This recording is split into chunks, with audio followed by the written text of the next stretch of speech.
It was just past midnight when I crossed the Nevada state line, the kind of hour when the road feels endless and the desert around you swallows every sound. The sky was an ink-black canvas with no moon, and the stars looked like they were trying to burn through the darkness. I'd been driving for hours. Salt Lake City was far behind me, and I had another 200 miles before I could even think about sleep. The gas gauge hovered just above a quarter tank. The hum of my tires was the only company I had, and the radio had long since slipped into static. Highway 50 stretched out ahead, the loneliest road in America, as the old signs like to brag. I'd always thought it was a tourist gimmick, but that night, it felt like the truest thing I'd ever heard. No cars, no lights, just me, my old Chevy, and a strip of asphalt that disappeared into nothing.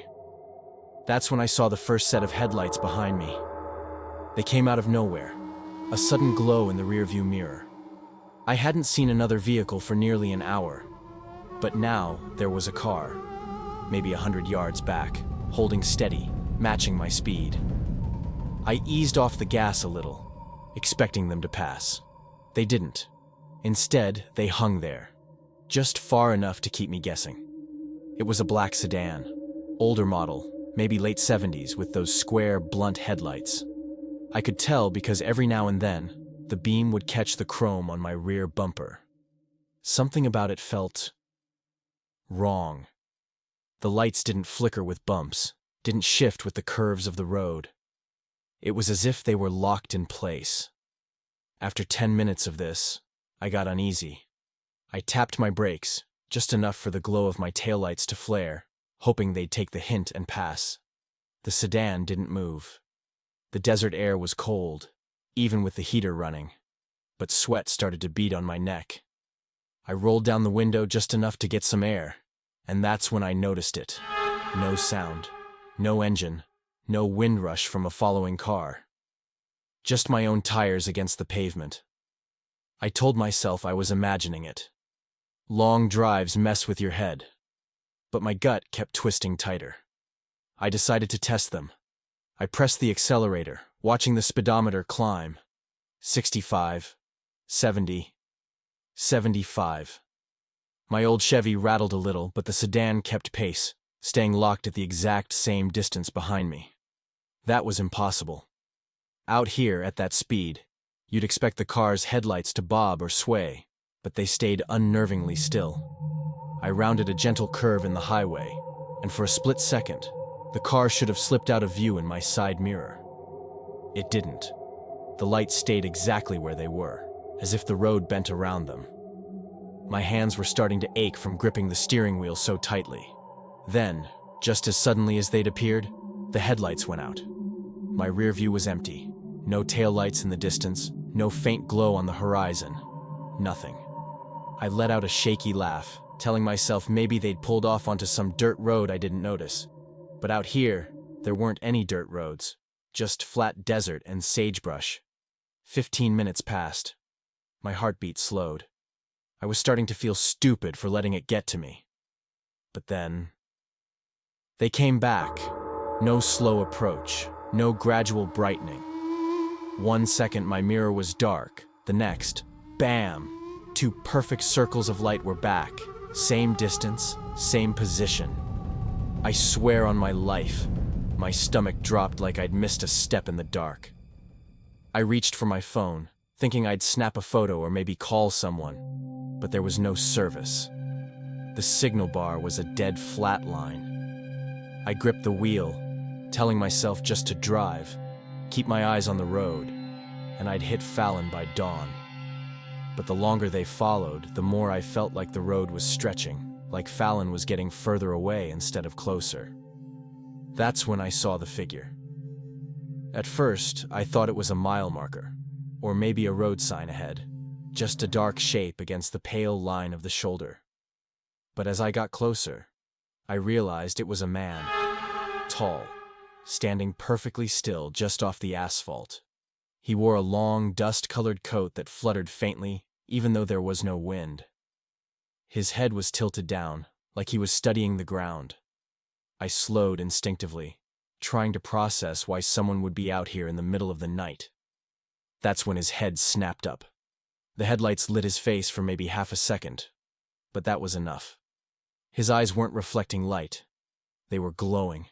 A pale, sickly yellow like a cat's, but brighter. Wrong somehow. His mouth hung slightly open, and I swear I saw his lips curl into a smile before I passed him. I didn't look in the side mirror. I didn't want to know if he turned to watch me. The sedan was still behind me. The moment I passed that man, the air inside the car shifted. The cold desert night suddenly felt colder, like I'd driven into an invisible wall of ice. My breath fogged up the windshield even with the heater blasting. The steering wheel under my hands felt slick, almost damp. I told myself I was imagining it. Tiredness, exhaustion playing tricks. But then, I felt it. A subtle vibration in the seat behind me. Like someone was pressing their hand against the backrest, slow and steady. I froze, my hands clutching the wheel tighter. I dared not look back. My eyes locked on the rearview mirror instead. The headlights were still there, those cold, twin orbs behind me. But I noticed something strange. No shadows were cast by them. No matter the roadside posts or signs, the light didn't touch anything beyond a few feet. It was like the beams were trapped in a bubble, illuminating nothing real. I pressed the gas pedal harder. The old Chevy groaned but surged forward, speeding past 80 miles an hour. The sedan kept pace, perfectly aligned, unmoving in form and light. Then, a voice. A whisper. So close, I felt it brush my ear. I couldn't make out the words, just a hiss of venomous sound that set my nerves screaming. My eyes darted around the car. The passenger seat was empty. So was the back. I whispered to myself, just tired. Just tired. But the voice came again, clearer this time. It's not tired. My blood ran cold. I gripped the wheel as if it was the only thing holding me to this world. The radio crackled with static, the only other sound besides the hum of tires and the haunting whisper. Ahead, the highway suddenly curved sharply to the right, an unexpected bend on a road known for miles of straight stretches. And there, standing right in the middle of that curve, was the man again. No longer on the shoulder, but directly in my lane, back turned, head tilted as if listening to my tires. I slammed on the brakes. Tires screamed, gravel sprayed. The car fishtailed for a moment, but I managed to keep control. I looked up. He was gone, like a ghost evaporating in the night. And the sedan? Vanished. But the silence was shattered by the sudden reappearance of two headlights. This time ahead of me, floating. No car attached, just two bright eyes in the black. Then, they blinked out. Darkness swallowed the road, and footsteps, human, pounding, fast, echoed from the darkness toward the driver's side. I floored it. The footsteps matched my speed, haunting my side as shadows flickered in my peripheral vision.